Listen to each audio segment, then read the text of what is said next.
آج ویو 360 میں تعلیم پر خرچ کرنے کے میدان میں پاکستان پیچھے کیوں؟ میرے پاس کمرے بھی نہیں ہیں، بلڈنگ چھوٹی ہے، تو مشکلات تو بہت زیادہ ہیں۔ اور شرائع خواندگی بڑھانے کے راستے میں درپیش مسائل کیا ہیں؟ جانیں گے آج کے شو میں۔ گورنمنٹ سکولز میں ہوتا ہے کہ کافی بچوں کو مارتے ہیں۔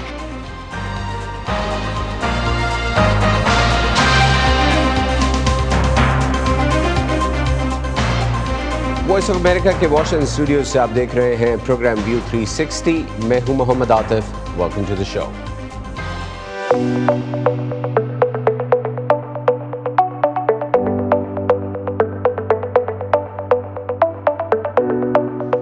پاکستان آبادی کے لحاظ سے دنیا کا 5واں بڑا ملک ہے اور جنوبی ایشیائی خطے میں بھارت کے بعد دوسرا بڑا ملک، لیکن تعلیم پر خرچ کرنے والے ملکوں کی فہرست میں پاکستان کا نمبر کافی نیچے ہے، جس کی وجہ سے ملک میں خواندگی کی شرح کم ہے، اور خاص کر لڑکیوں میں، جن کی بلوچستان اور سندھ میں خواندگی کی شرح مایوس کن حد تک کم ہے۔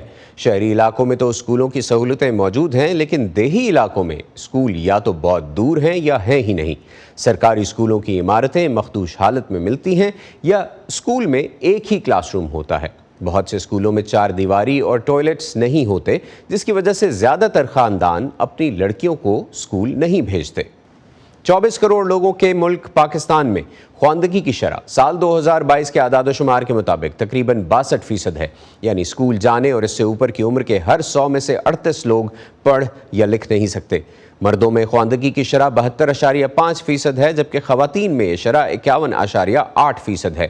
ملک کے بڑے شہروں جیسے اسلام آباد، لاہور اور کراچی میں خواندگی کی شرح 75% تک ہے، لیکن دور دراز اور خاص کر بعض سابقہ قبائلی علاقوں میں یہ شرح 9% ہے، جہاں شدت پسند تنظیمیں اسکول پر حملے کرتی ہیں اور خاص طور سے لڑکیوں کی تعلیم کے خلاف ہیں۔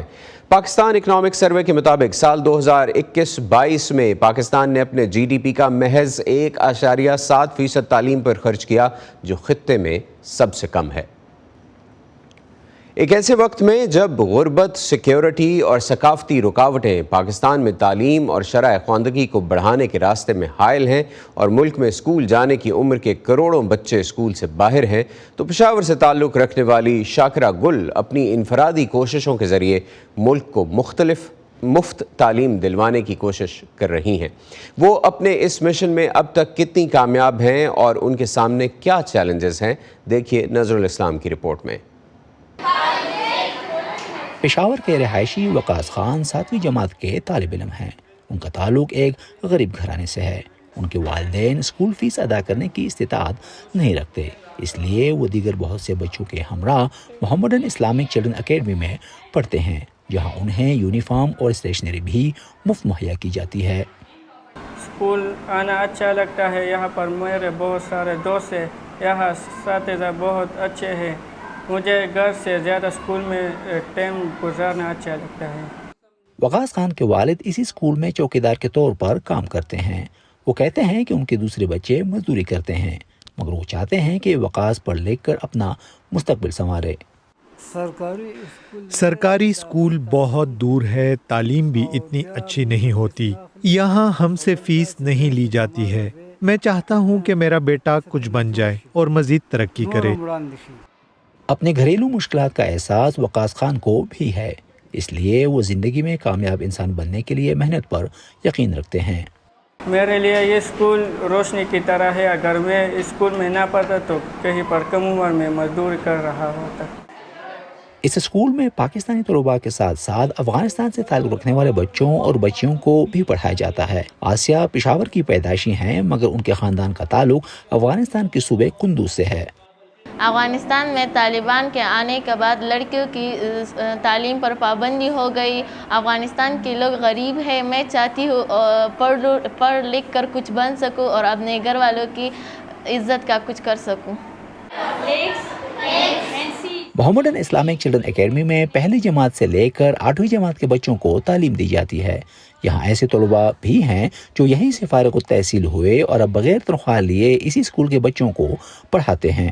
اس اسکول نے مجھے بہت کچھ میسر کیا ہے اور یہاں جب میں آتی ہوں تو مجھے بہت اچھا محسوس ہوتا ہے۔ اس اسکول نے جو تعلیم مجھے میسر کی ہے، میں چاہتی ہوں کہ میں اس اسکول کے باقی لڑکیوں اور لڑکوں کو بھی وہی تعلیم میسر کروں اور اپنا کردار ادا کروں اس میں۔ اسکول کی بنیاد 20 سال قبل پشاور کی ایک رہائشی شاکرہ گل نے رکھی تھی۔ ان کے مطابق بچپن میں لڑکیوں کو تعلیم حاصل کرنے میں مشکلات کو دیکھ کر انہوں نے ایک اسکول کھولنے کی ٹھان لی تھی۔ اس وقت ان کے اسکول میں 400 بچے ہیں، جن میں سے 40% مفت، 30% رعایتی، جبکہ صرف 10% بچے مکمل فیس ادا کرتے ہیں۔ شاکرہ اب بھی اپنے کاوشوں کو نامکمل قرار دیتی ہیں۔ تقریباً 20 سال سے زیادہ ہو گئے ہیں میں یہ اسکول چلا رہی ہوں، لیکن وہ جو میرا خواب ہے وہ پورا نہیں ہو سکا، کیونکہ میرے پاس مڈل یا میٹرک کے بعد جو بچے ہیں وہ آگے ایجوکیشن حاصل کرنا چاہتے ہیں، لیکن میں ان کے لیے کچھ نہیں کر پاتی ہوں، کیونکہ اس میں میرے پاس فائنینشیل ضرورتیں بھی ہیں، میرے پاس کمرے بھی نہیں ہیں، بلڈنگ چھوٹی ہے، تو مشکلات تو بہت زیادہ ہیں۔ تو میں سمجھتی ہوں کہ ایک چھوٹا سا ایک رول ادا کر رہی ہوں، لیکن کافی ابھی میری وہ پوری نہیں ہوئی جو میری دل کی خواہش ہے۔ پاکستان اقتصادی سروے 2022-2023 کی رپورٹ کے مطابق ملک میں خواندہ مردوں کی شرح 73.4 جبکہ خواتین کی 51.9% ہے۔ ایک ایسے وقت میں جب ملک بھر میں 2 کروڑ سے زائد بچے اسکولوں سے باہر ہیں، وقاص خان پر امید ہیں کہ وہ کمزور مالی حالات کے باوجود اپنی پڑھائی جاری رکھیں گے اور آنے والے دنوں میں اپنا مستقبل سنوار سکیں۔ نظر الاسلام، وائس آف امریکہ، پشاور۔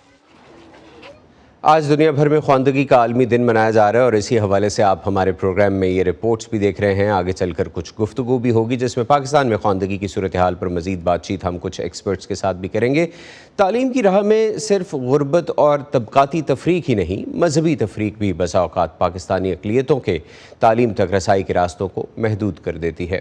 ایسا ہی ہوا سسٹر زیف کے ساتھ جب وہ 7ویں جماعت میں تھیں، جب اساتذہ کے ناروا سلوک نے انہیں اسکول چھوڑنے پر مجبور کر دیا، لیکن انہوں نے نہ صرف خود تعلیم حاصل کی بلکہ 2 دہائی سے زائد عرصے سے غریب مسیحی اور مسلمان بچوں کو مفت تعلیم دے رہی ہیں۔ وی او اے کی اس رپورٹ میں ملیے سسٹر زیف سے اور دیکھیے ان کا اسکول۔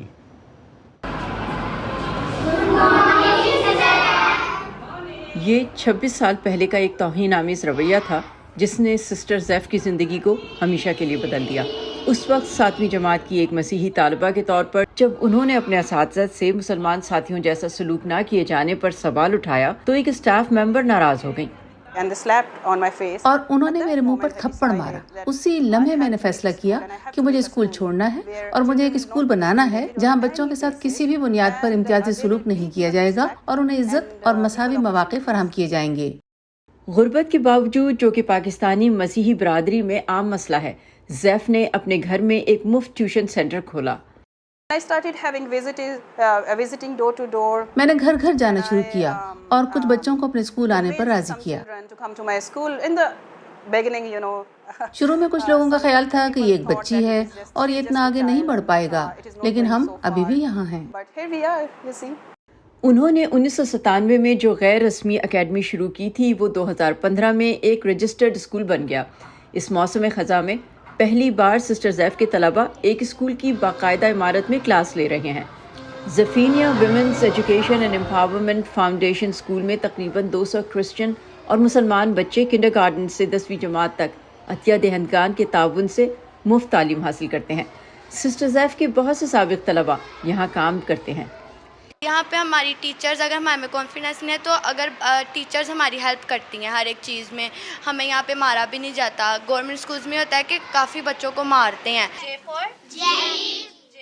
چند کلومیٹر دور سسٹر زیف کی فاؤنڈیشن ایسے بچوں کے لیے جو اپنے خاندانوں کی کفالت کے لیے دن میں کام کرتے ہیں، دوپہر کے 2 مفت اسکول سپانسر کر رہی ہے۔ شدید گرمی میں پرانے قالین پر بیٹھی 15 سالہ سحر پہلی بار حروف تہجی پڑھنا سیکھ رہی ہے۔